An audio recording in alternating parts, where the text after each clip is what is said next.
Hola a todos, mi nombre es Juan y les doy la bienvenida a mi canal. Hoy voy a tratar un tema que quería tratar hace mucho tiempo y es el hablar sobre las baterías LiPo, cómo entender sus características, cómo almacenarlas y recargarlas correctamente, etc. Y si quieres aprender el proceso, quédate y comencemos. Para realizar mis videos cuento con el apoyo patrocinado de GLC PCB, una empresa dedicada a la fabricación de PCBs y stencils en China. Con GLC PCB podemos fabricar PCBs de gran calidad y a muy bajo precio, ofreciendo una gran oferta de 10 PCBs de doble capa, en color verde, fabricados en fibra de vidrio por tan solo $2, y con capacidad de producirlos entre 24 hasta 48 horas. Solo basta con cargar nuestro archivo Gerber, elegir los parámetros anteriormente mencionados y estamos listos para llevar nuestros proyectos y productos al siguiente nivel. Lo primero es entender la nomenclatura que posee una batería de este tipo. Aquí tenemos una batería 1S 3000 mAh 8C, una batería 3S 2200 mAh 30C y una batería 6S 5200 mAh 45C. Todas son baterías LiPo, que son las baterías actualmente más livianas, que poseen gran densidad energética y que se les puede exigir una cantidad de corriente muy alta. Sin embargo, a la par son muy peligrosas y hay que comprender sus parámetros y cuidados. Vamos primero con la 1S 3000 mAh 8C, y aquí me voy a demorar un muy buen tiempo para explicar muchas cosas, para que con las dos últimas todo se explique en menos de un minuto. Tenemos un conector que va a dos cables con la polaridad indicada, rojo positivo y negro negativo, y que de hecho aprovecho para decir que el voltaje nominal de una batería de este tipo es de 3.7 voltios. 1S indica que esta batería posee una única batería internamente, lo que es muy obvio, ¿verdad? Pero más adelante cobrará sentido este parámetro. 3000 mAh o 3 Ah es la capacidad de la batería, medida en, como lo acabo de decir, amperios hora, y básicamente indica que si conectamos una carga a la batería que exige una corriente constante de 3 amperios, si la batería está totalmente cargada, en una hora se habrá descargado completamente. Siguiendo esta analogía, si ahora exijo la mitad, es decir, 1.5 amperios, la batería tendrá carga por 2 horas, y si exijo el doble, 6 amperios, la batería tendrá carga por media hora. La fórmula que utilizamos para saber cuánto tiempo en horas tendrá de carga la batería según la corriente que exijamos es la capacidad de la batería dividida entre la corriente que estamos exigiendo. Ahora bien, al ver la fórmula es normal preguntarse, ¿cuánta corriente máxima puedo exigir a la batería? Y bueno, esto lo determina lo que se conoce como el discharge rate, o en español literal tasa de descarga, que consiste en tomar una constante y multiplicarla por la capacidad de la batería. En este caso, la tasa de descarga es 8C, y esto quiere decir que la corriente máxima que puedo exigir a la batería es de 8 veces el valor de la capacidad. En este caso, como la capacidad es de 3 amperios hora, puedo exigir máximo 24 amperios, que al aplicar la fórmula anterior tenemos que durará 0.125 horas, es decir, 7.5 minutos al aplicar la conversión hora-minutos. Dos cosas. La primera, si nos fijamos, estamos multiplicando una constante por la capacidad, que ya tiene unas unidades especificadas. Luego las unidades resultantes deberían ser las mismas, amperios hora, pero no, son amperios. Y esto ocurre porque este parámetro fue diseñado para que personas sin conocimientos más avanzados sobre las curvas de descarga de una batería puedan entender los límites de las baterías que están utilizando. Segundo, esta corriente máxima que podemos exigir de una batería yo lo tomaría con pinzas, puesto que yo no recomiendo exigir esa corriente continuamente para alimentar algún proyecto, únicamente para corrientes pico y para descargarla al almacenarla, que de eso hablaremos luego. Porque, como recordaremos de mi video de la resistencia interna de las baterías, que les dejaré en las tarjetas, toda fuente tiene resistencia interna, y estas baterías no son la excepción. Luego, si exigimos una cantidad de corriente muy grande, la resistencia interna calentará la batería y podría explotar. Ahora bien, si mi proyecto consume una corriente promedio de 1 amperio, yo elegiría una batería de mínimo 500 mA y el máximo, bueno, lo que el espacio y el presupuesto dé. Sin embargo, tampoco es una norma el no poder usarlas con corrientes promedio altas. Un gran ejemplo son las baterías de los drones, que son baterías con capacidades muy bajas, tipo 150 mAh, para que sean livianas y pequeñas, pero duran unos 15 minutos cargadas al utilizarse en el dron. Luego la corriente que se les exige debe ser varias veces mayor a la capacidad de la batería y no se dañan. Pero si queremos que las baterías duren más tiempo, lo mejor es no utilizarlas en corrientes muy altas por largos periodos de tiempo. Vamos ahora a hablar de la carga de las baterías. Las baterías LiPo, como dije antes, tienen un voltaje nominal de 3.7 voltios, pero es eso, nominal. En la realidad, el voltaje varía entre 4.2 y 3 voltios, según si está en carga máxima o mínima. En esta gráfica podemos ver la curva de descarga de una batería de este tipo, cuando se le exigen diferentes valores de corriente constante. Como veremos, el voltaje parte en 4.2 voltios y termina en 2.75 voltios. La verdad es que el voltaje de descarga máximo de estas baterías es duramente debatido. Sin embargo, mi recomendación es que no se descarguen a menos de 3 voltios, y muchos fabricantes también lo recomiendan así. Para cargar una batería de este estilo necesitamos usar un cargador que aplique un método de carga conocido como CCCV, es decir, Constant Current Constant Voltage, que consiste en aplicar una corriente constante en una parte del proceso de carga y luego aplicar un voltaje constante en la otra parte del proceso de carga. Aquí tenemos una gráfica que enseña mejor este proceso. Al principio, ajustamos una corriente constante que irá elevando progresivamente el voltaje de la batería hasta que la batería alcanza 4.2 voltios. Y ahora aplicamos ese voltaje constante, lo que causará que la corriente siga fluyendo, pero va decreciendo hasta que la batería es cargada completamente. Ahora bien, para cargar una batería con este proceso necesitamos dos parámetros.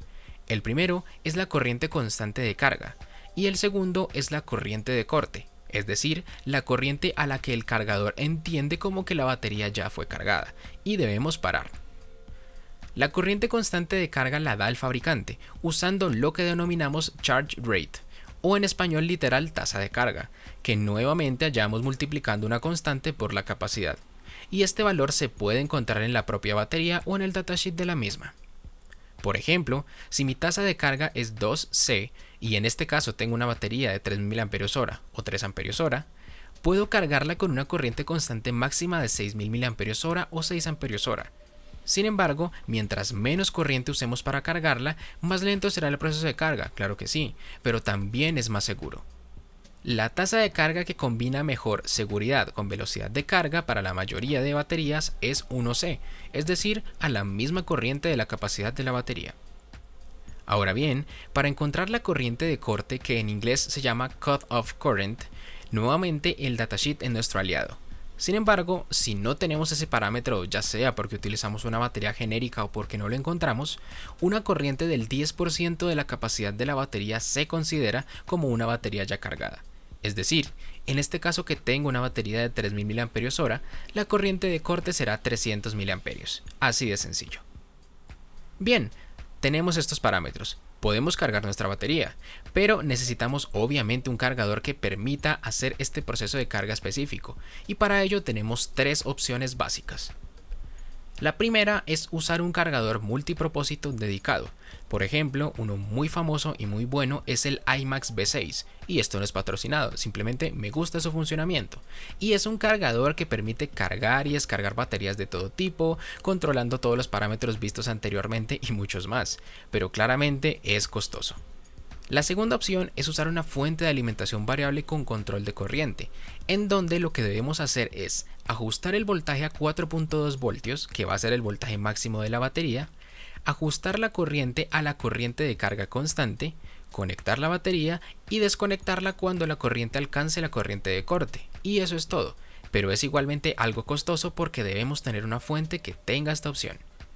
Por último, la opción económica es usar el tan conocido módulo de carga TP4056, en donde tenemos que conectar la batería a la salida del módulo, una fuente de 5 voltios a la entrada del módulo, esperar a que el LED rojo cambie a verde, que esto indica que la batería fue cargada, la desconectamos y esto es todo.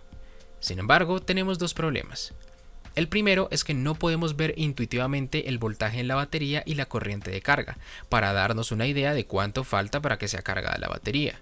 Y segundo, la corriente de carga es fijada por el fabricante del módulo. Si revisamos el datasheet de este circuito integrado, veremos que hay una resistencia que se encarga de fijar la corriente de carga, llamada RPROG. Aquí tenemos una tabla que nos dice los valores de resistencia asociados a valores de corrientes de carga. Aunque utilizando la fórmula que nos da el fabricante podremos calcular la resistencia para el valor de corriente que deseemos en el dado caso que no se encuentre en esta tabla. Obviamente debe ser de máximo 1 amperio, eso sí. Por defecto, en el módulo tenemos una resistencia de 1.2K, que equivale a 1 amperio en la tabla. Pero si mi batería es de, por ejemplo, 200 mAh, esa corriente es muy alta para cargarla. Luego tengo que cambiar esa resistencia a una de, por ejemplo, 10K, de 5K inclusive, o valores entre ese rango de resistencias. Pero como esa resistencia es de montaje superficial, cambiarla cada vez que queramos cargar una batería con corriente de carga diferente se hace muy tedioso. Luego podríamos soldarle caimanes para poder poner una resistencia de diferentes valores, o poner un potenciómetro de potencia, o poner un interruptor de varios contactos, etc. Vamos con el almacenamiento. Si nuestras baterías van a estar un tiempo prolongado, entiéndase esto como un mes o más, sin ser utilizadas, lo más recomendado es descargar la batería hasta un 50% de su carga. Es decir, tomamos como 100% 4.2 voltios y como 0% 3 voltios. Y haciendo cálculos, tendríamos que dejarla a 3.6 voltios aproximadamente. Cargadores como el IMAX B6 pueden descargar las baterías con una corriente controlada y con un voltaje de corte que nosotros mismos ajustamos, que en este caso es de 3.6 voltios. Todo muy cómodo. Pero la opción económica sería utilizar resistencias. Calculamos sus valores para tal corriente de descarga que nosotros queramos e ir midiendo el voltaje hasta que el voltaje en la batería sea de 3.6 voltios aproximadamente. Dicho todo esto, las cosas son mucho más sencillas para las dos siguientes baterías, muchísimo más cortas. Tenemos ahora la batería 3S 2200 mAh 30C. Aquí vemos que la batería tiene dos conectores, no uno. El primero es un conector con dos cables gruesos y otro con 4 cables delgados. El conector grande es el conector de descarga, que es el que vamos a utilizar para conectar nuestra carga. Y el conector con cables delgados es el conector de carga, que usaremos para cargar la batería. Internamente, una batería 3S es así, en donde tenemos 3 baterías de 3.7 voltios en serie, también denominadas celdas. Los cables gruesos se conectan al positivo de la primera batería y al negativo de la última batería. Luego esos cables ven el voltaje sumado de las 3 baterías internas. Y los cables delgados se conectan al positivo y negativo de todas las baterías internas. Como algunos ya intuyeron, como tenemos 3 baterías en serie, de ahí viene el nombre 3S. Si las 3 baterías están en serie, el voltaje que veo en los conectores de descarga es de 11.1 voltios en este caso. Luego así podemos elevar el voltaje que aplicamos a nuestro proyecto. Sin embargo, con el uso, el voltaje de estas baterías internas empieza a cambiar. Es decir, una puede estar a 3.7 voltios, otra a 3.68 voltios y la otra a 3.71 voltios. Que puede que digan que es una tontería, pero al estar en serie la corriente es la misma y mientras más se descalibren el voltaje, con el tiempo una batería puede hacer que las otras tengan más o menos voltaje de lo normal, y si una batería falla, fallan todas al final. Luego vamos a conocer lo último que voy a explicar, el cómo se cargan estas baterías y el concepto de balanceo de carga. Cuando anteriormente dije que la batería era 1S, ya se imaginarán por qué tenía un solo conector, porque al ser una única batería, el conector de carga y descarga es el mismo, pero aquí es diferente. Como dije antes, el conector de carga tiene 4 cables para esta batería. Si yo mido el voltaje entre el cable 1 y 2, tengo el voltaje de la primera batería. Si ahora lo mido entre el cable 3 y 2, tengo el voltaje de la segunda batería. E igualmente, si lo mido entre el cable 4 y 3, tengo el voltaje de la tercera batería.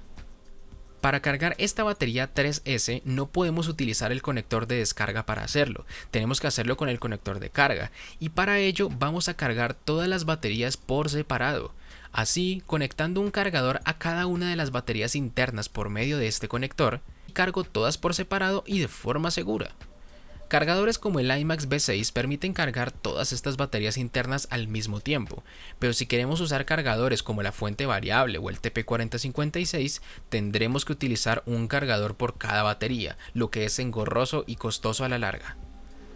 Ahora bien, cargar las baterías internas todas por separado no me asegura un voltaje igual en todas ellas. Luego la opción de balanceo de carga nos permite igualar en voltaje todas las baterías internas, cargando unas y descargando otras según el voltaje al que queramos llegar. Porque si por ejemplo el voltaje al que quiero balancear es de 4 voltios, si una de esas baterías tiene 3.8 voltios, la otra 4.1 voltios y la otra 4.2 voltios, la primera debo cargarla hasta 4 voltios y las dos últimas debo descargarlas hasta 4 voltios. La tercera batería es 6S 5200 mAh 45C, que, si entendieron todo lo anterior, ahora tenemos 6 baterías internas con una capacidad de 5.2 Ah, una tasa de descarga de 45C, es decir, una corriente de descarga máxima de 232 amperios, y poco más. Todo lo dicho anteriormente aplica también para esta. Para cerrar todo el tema, debo hablar de los riesgos de estas baterías.